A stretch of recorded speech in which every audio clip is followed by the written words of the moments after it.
देश के प्रसिद्ध एक्टर सैफ अली खान को कल रात कुछ अज्ञात लोगों ने उनके घर में घुस के और उनके ऊपर 6 बार चाकुओं से हमला किया। लेकिन ये बेहद चिंताजनक बात है कि इतना बड़ा एक्टर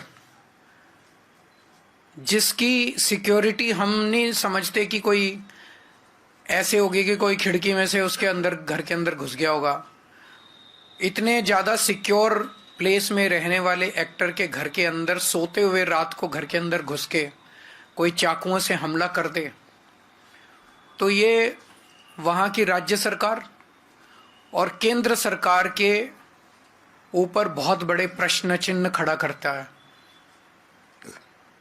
इसका मतलब दोनों सरकारें लोगों को सुरक्षा देने में नाकाम रही हैं। और बॉम्बे के अंदर ये पहला इंसिडेंट नहीं हो रहा।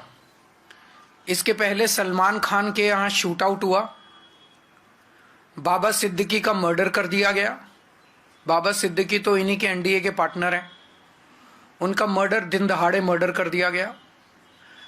अगर सेलिब्रिटीज, इतने बड़े बड़े देश के सेलिब्रिटीज ही सुरक्षित नहीं है, अगर इतने बड़े बड़े देश के सेलिब्रिटीज को भी भारतीय जनता पार्टी की डबल इंजन की सरकार सुरक्षा नहीं दे सकती, तो एक आम आदमी की तो सुरक्षा की बात ही क्या करें। क्रिमिनल्स हैं, उन क्रिमिनल्स की मौजूदा सरकारों के अंदर अच्छी खासी पैठ है। वो धड़ल्ले से जो कुछ कर रहे हैं वो कर रहे हैं, बिना किसी इसके कि कोई उन्हें पकड़ने वाला, बिना किसी रोक टोक डर, कोई डर नहीं है। ऐसे लगता है जैसे उनको पूरे ऊपर से संरक्षण है और खुल के कर रहे हैं। भारतीय जनता पार्टी न केवल लोगों को सुरक्षा देने में अक्षम है, देश के बॉर्डर्स की सुरक्षा, रोज खड़े होके कहते हैं कि हमसे इंडो बांग्लादेश बॉर्डर की सुरक्षा नहीं हो रही। रोज खड़े होके चिल्लाते हैं कि रोहिंग्या बॉर्डर क्रॉस कर करके आ रहे हैं, रोहिंग्या बॉर्डर क्रॉस कर करके आ रहे हैं। तुम क्या कर रहे हो भाई? अगर तुमसे नहीं हो रही इस्तीफा दे दो। केंद्र सरकार से अगर बॉर्डर्स, सबसे पहली जिम्मेदारी किसी भी सरकार की होती है अपने देश के बॉर्डर की सुरक्षा करना। अगर कोई सरकार खुलेआम एक्सेप्ट कर रही है, रोज एक्सेप्ट कर रही है कि हमसे बॉर्डर की सुरक्षा नहीं हो रही, उस सरकार को इस्तीफा दे देना है। दुखदायक है, उसकी जांच होनी चाहिए। और कोई मेरे ख्याल में उनके घर पे मैंने पढ़ा है कि कोई चाकू से हमला हुआ है। मैं उनकी सेहत की कामना करता हूँ।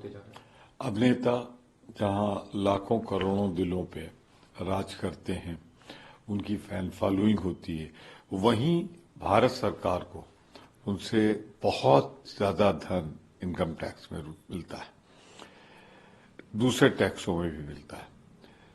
ये देखा जा रहा है कि मुंबई एक कैपिटल बनती जा रही है अपराध की। जिस तरीके से सर्वाधिक लोकप्रिय जो हमारे सलमान फिल्म एक्टर हैं, उनकी रेकी होना, उनके घर के सामने फायरिंग होना, फिर ये घटना, फिर इसके अलावा एक पूर्व विधायक पर जिस तरह हमला हुआ, सब कुछ मिला के ऐसा लगता है कि बंबई में कोई सुरक्षित नहीं है। वहां का कानून व्यवस्था खराब हो चुकी है। अभी तक तो जो वर्तमान मुख्यमंत्री थे उनके पास गृह मंत्रालय, सब तो दोनों मंत्रालय उनके पास है, मुख्यमंत्री भी है, गृह मंत्रालय। ये पूरी तरह बीजेपी का फेल्योर है जो कानून व्यवस्था के मोर्चे पे, मुंबई जो हमारी आर्थिक राजधानी है, वहां पे इस तरह की घटनाएं लगातार हो रही। सर, आज इसरो ने बड़ा 30 दिसंबर को स्पेस एक्सपेरिमेंट आपसे, आपकी सुबह उनसे बात हुई है, उनकी फैमिली से क्या कहते हैं? बहुत चिंताजनक जो अटैक हुआ है, क्योंकि घर पे जो हमला हुआ है, उनका बच्चा वहाँ उस रूम में सोया हुआ था, तो बहुत फैमिली तो घबराई हुई है। और सैफ अली खान जी ने खुद को डिफेंड, अपने बच्चे को डिफेंड करने के लिए उन्होंने जो किया, उसके ऊपर उनको बहुत स्टिचेस भी आए, वो अस्पताल में अभी है, लेकिन गुड हेल्थ। और ऑफिशियल स्टेटमेंट उनकी फैमिली से भी उनके हेल्थ के बारे में आ चुके हैं। आपकी कमिश्नर से भी बात हुई क्या? मैंने मुंबई के पुलिस कमिश्नर से भी बात की, वहाँ के लोकल पुलिस से भी बात की, और उन्होंने कहा है कि मुझे कि कल जब इंसिडेंस हुआ उसके बाद से वहाँ पुलिस पूरी लगी हुई है मुंबई की, और जो जो इसमें गलत अगर किया हो, जिसने अटैक किया हो, तो जल्द से जल्द पकड़ा जाएगा और उस फैमिली की सिक्योरिटी की जिम्मेदारी ये मुंबई पुलिस की है। 3 लोगों को हिरासत में लिया है उस बारे में। अभी पता नहीं चल रहा है। आई थिंक एक 24 घंटा तो होने दीजिए और एक ऑफिशियल स्टेटमेंट पुलिस से आना चाहिए। क्या बताएंगे, लगातार हमले हो रहे हैं, पुणे में भी हमले हो रहे हैं, कई जगहों पर हमले ऐसे हो रहे हैं और खास करके अभिनेताओं पर ज्यादा शिकंजा हो रहा है। सब जगह ऐसे कैसे आप कह सकते हैं, वो भी नागरिक ही है ना इस राज्य के। अभी बारामती में 8 दिन पहले हल्ला हुआ, पूना में अभी यही कह रहे थे कि पूना में एक अभी शूटिंग हुआ है। उसके बाद परभणी और बीड की जो घटना है उसी तो हम तो रोज एक इमोशनल इशू हो रहा है वहाँ। बहुत मुझे वो आंसू नहीं देख पा रहे, इतना दुख सबको हो रहा है। जिस तरह से क्रूर पद्धति से हत्या हुई है वहाँ वो हो रहा है। मुंबई में तो क्राइम आज देख रहे हैं किस तरह से बढ़ रहा है। बांद्रा में जहाँ ये सब लोग रहते हैं, बहुत सारी सिक्योरिटीज कैमरा सब कुछ है वहाँ, फिर भी किसी की हिम्मत होती है उस घर में जाके इतना अटैक करने की। बहुत चिंताजनक बात है। और महाराष्ट्र में क्राइम तो बढ़ ही रहा है, ये आपके चैनल में रोज दिख रहा है।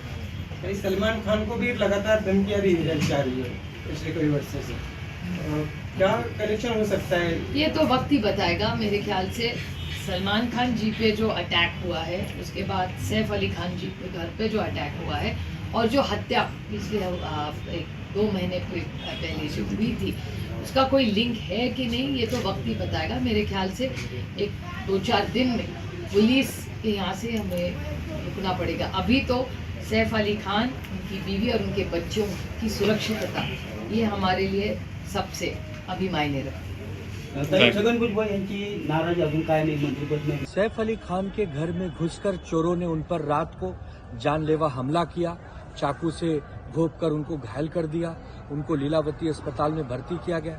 ये सब खबर सुनकर मन बहुत दुखी होता है कि अगर इस देश में सेलिब्रिटी जो वीआईपी लोग हैं अगर वही सुरक्षित नहीं है तो आम लोगों का क्या होगा।